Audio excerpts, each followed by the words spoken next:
One of my all-time favorite books, I talk about a lot on this podcast, is called Influence, the Science or the Psychology of Persuasion and Influence by Robert Cialdini. In that book, he outlines 6 different tools of persuasion and influence that we need to be aware of so we can implement, and we can use them in our own businesses, but we can also be on guard from other people using it against us, right? And one of those concepts is very simple. It's called social proof.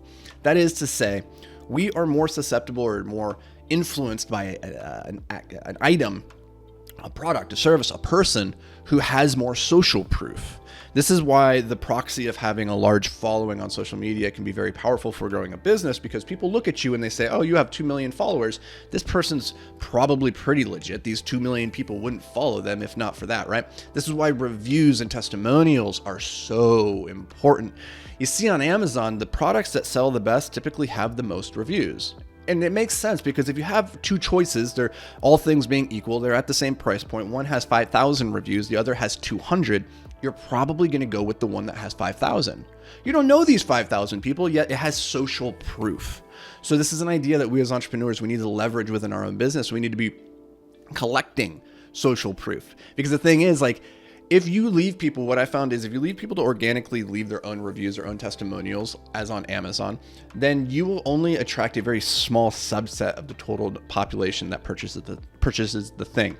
In my experience, it's like for 1 out of every 100 books I sell, a person will organically leave a review.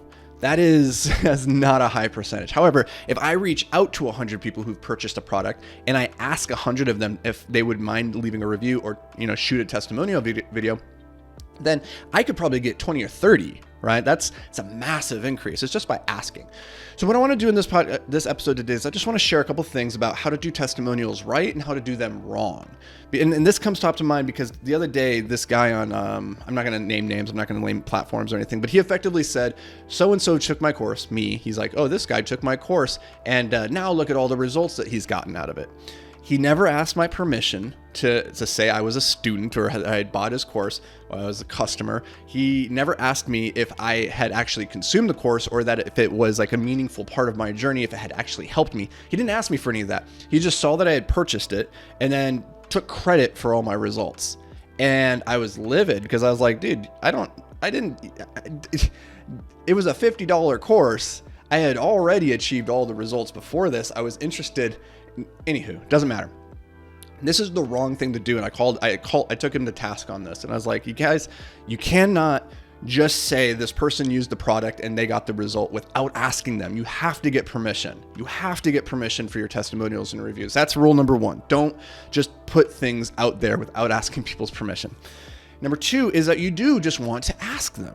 Ask them, hey, if you had a good experience with this, would you mind just sharing some of that? It might help somebody else who's on the fence, make a decision for or against this thing. If it could help them, we'd love to get them into this product, this service or whatever, because it might actually be able to help them. If it didn't help you, then no worries. Don't leave the review, right?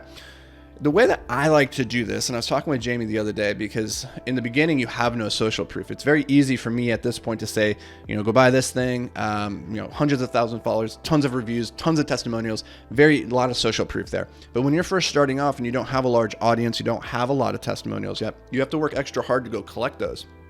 And she asked, well, is it good enough just to get like little quotes or reviews from people? Because she's like, I've collected some of those. And the truth is, yeah, you can use quotes and reviews like that, like little text-based reviews on your website. That's fine. But more impactful is actually videos. Just really quick, organic, off-the-cuff phone videos from your customers saying, hey, I'm Marcy. I worked with so-and-so. I bought this product. Beforehand, I had this problem. And then after taking the product in this period of time, it solved it. And now here's the results that I'm getting. If you're on the fence, I would recommend that you get into this because it's a great product. If you have this problem, or this problem, it will help you. So this person's great. Love them. Can't recommend them highly enough.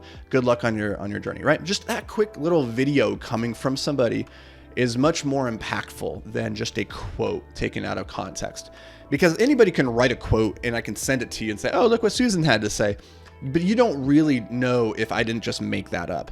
If I send you a video with this woman named Susan who's like leaving this review, and then you can go search her on social media if she's open to that, and see like if this is actually a legit human, that's much more impactful. So I recommend you make a point of asking everybody in who has purchased your product or had any kind of experience or positive result from you, to ask them, hey, would you mind just shooting a quick testimonial video here, and then give them a script. Say, here's the things I'd like you to hit on. Like, where were you before? Where did this product get you after? How did it work? Would you recommend this for people on the fence? Like, what problems would you recommend this? Like, if a person is struggling with these problems, what would that look like? That you would say, hey, you should definitely be into this. And then just wrap it up. Be really organic. It can be awkward and weird because most people are awkward and weird on camera. It doesn't matter. The more authentic it is, the better. Now, you don't have to wait until like you've gotten this big, massive result from people. This is the other mistake I think we make sometimes with testimonials. You don't have to wait, you deliver the product. You don't have to wait 6 months to ask them. You could go back 3 weeks later, 4 weeks, when the experience is still fresh and they're in it using the thing in that moment, and say, hey, how are you enjoying this? And if they're enjoying it and getting value out of it in that moment, you can ask for the review. You can ask for the testimonial right then and there. So those are some ideas. Just take those, but your goal should be to build a library of testimonials. That way, when you're talking to people, if you're selling them in the chat and they have a question, they're like, will this work for me? Have you worked with these types of clients before, let's say? Or does your product work in this context? You're like, yeah, actually, here's a video from Janice who had that exact problem. Here's a video from Michael who had that same exact problem. Or here's a problem from video from Tim. You can just share that, and you can put them on your website. You can share them in all the places that you put social proof. You can do them on your social media once a week, just like, hey, here's some of the success stories. Boom, boom, boom, boom. And you're adding credibility. You're building social proof. Going to make selling so much easier down the road. So go get your testimonials. You deserve it. You've earned it. Now you got to go ask for it. I know it can feel awkward, but get out of your own way. This is what it takes to go help the world. So we'll catch you guys in the next episode. Until then, stay hyper-focused, my friends.